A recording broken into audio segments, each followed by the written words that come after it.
Hello and welcome. I'm your host, Elizibar. This is Justice League Odyssey number 20. I got this, 2 weeks ago now, I guess, and it's just kind of sat on my desk. It actually collected a little bit of dust. I think I need to do some spring cleaning around here. But I read it, and it's alright. I'm not going to say it was great. And I don't know if I'm feeling that way because, spent time away from this stuff.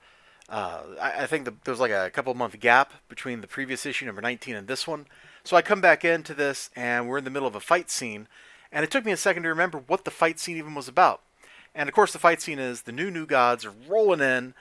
You got Jessica Cruz and the people hanging out with her, who I guess are now the flagship title characters. I'm not really sure how to address the crew of her, Orion, Dexstar, Blackfire, Blue Girl, whatever her name is, Gamma Knife, and Epoch. Like, I'm not sure who these seven people should, what title they should have. And I'm probably missing somebody. I am probably missing somebody. Oh yeah, and Gamma Knife has all her little doodads hanging around. So the last issue ended with Azrael here, getting ready to kill Epoch. Jessica Cruz comes blazing in, and it's actually a pretty satisfying, if short, fight sequence. She's still kind of holding on to the whole Justice League kind of like mantra. We don't kill bad guys, even though killing bad guys would probably save the world more than just defeating the bad guys and letting them retreat so that they can regroup and come back and kill everybody, cause more mass carnage later. Like, just think of all the stuff going on in the main Justice League title right now. If Luthor had been killed by Superman 50 years ago, in the 1970s, then Luthor would not be like ruling the universe with Perpetua or whatever's going on there. I digress, though. It's a pretty satisfying fight sequence, and I think my main problem with the book, after coming back to it, is I just can't get into this art. I think the art was kind of growing on me for a while. Month to month, I was like getting used to the way it looked and stuff. But I'm looking at this and I see like kind of a pale imitation of what this art should look like. You've got this kind of painterly thing going on. This is clearly like digital painting, at least with the color work. Which I'm just looking at the production crew over here.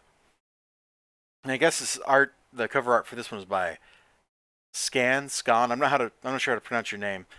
I mean, it's kind of a boring cover, but Cyborg does look pretty cool there, doesn't he? But I can't really get into this art. Like, sometimes there's like some cool stuff like this. There's a great panel here. Not really because of the characters. They're posed well. Like, she's got a very powerful, like, ready to strike pose going on.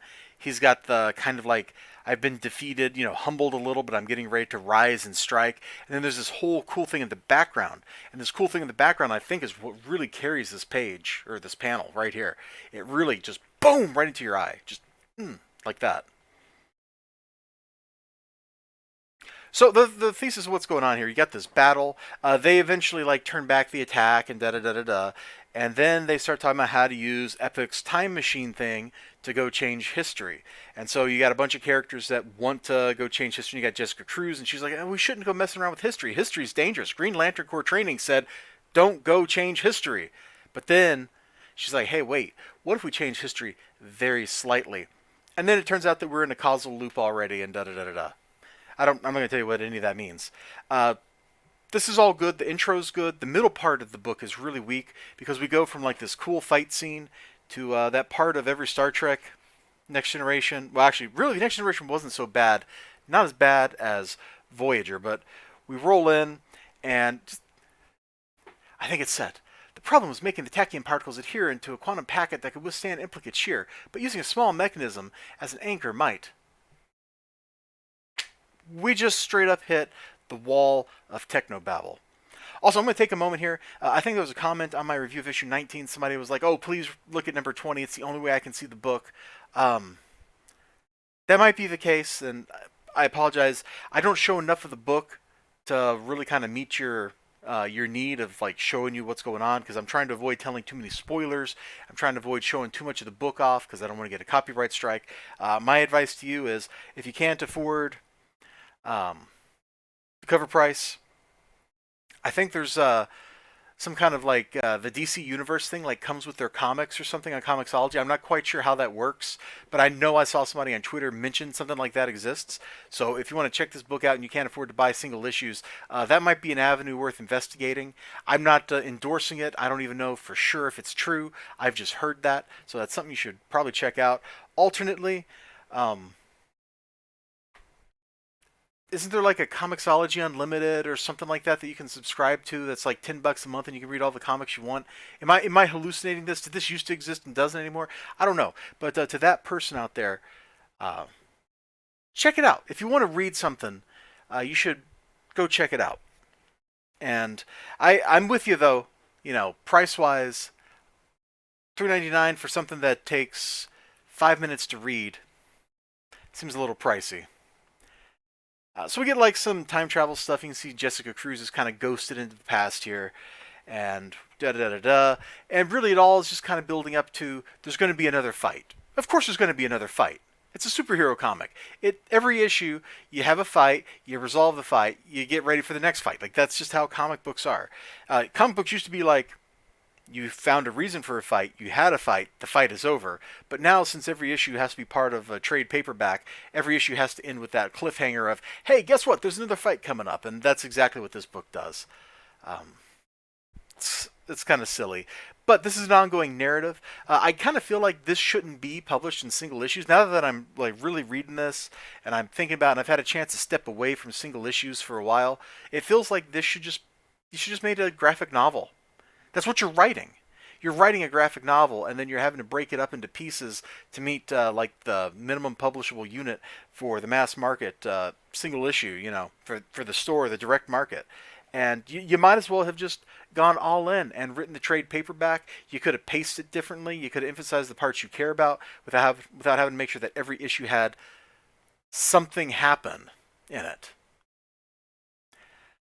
Overall, my final conclusion is, and this is like the lamest possible conclusion, it's okay. Justice League Odyssey number 20, it's okay. Was it worth my $3.99? I'm not sure. I'm not sure. I've stepped away. I've had a chance to reevaluate priorities in life. I'm not sure it was really worth the $3.99 that I paid for it. You know, I got into this series back when Stepan Sejic, and I hope I'm pronouncing his name right, was supposed to be illustrating it, and he did, you know, like the first 2 issues, and apparently they like scrapped the next 5 issues or something and started over, so that he just moved on to other projects, which probably included Harleen, which was excellent, by the way. Harleen was great. And I probably would rather have had Harleen than him illustrating this, but that was what lured me into this series, and we're like, what, 18 issues later, his art's not here. The art's kind of a pale imitation in that it's the same painterly style kind of thing that he does, as opposed, at least as far as the coloring goes. God, I opened it up to this because this is like the best panel of the book. It really is. This panel is great. Oh, the fight's pretty satisfying. The banter back and forth between her and Azrael is pretty good too. It's pretty good. I don't think I mentioned that earlier, but it's pretty good. It's very satisfying. The banter between her and the rest of the characters, just Cruz and everybody else, is a little less satisfying than that. So anyway, I'm going to quit rambling. Thank you all so much for joining me. Remember to like, comment, subscribe, all that good stuff. I sure hope to see you again next time. And until then, bye-bye. Yeah, for real, bye-bye. Take care of yourselves.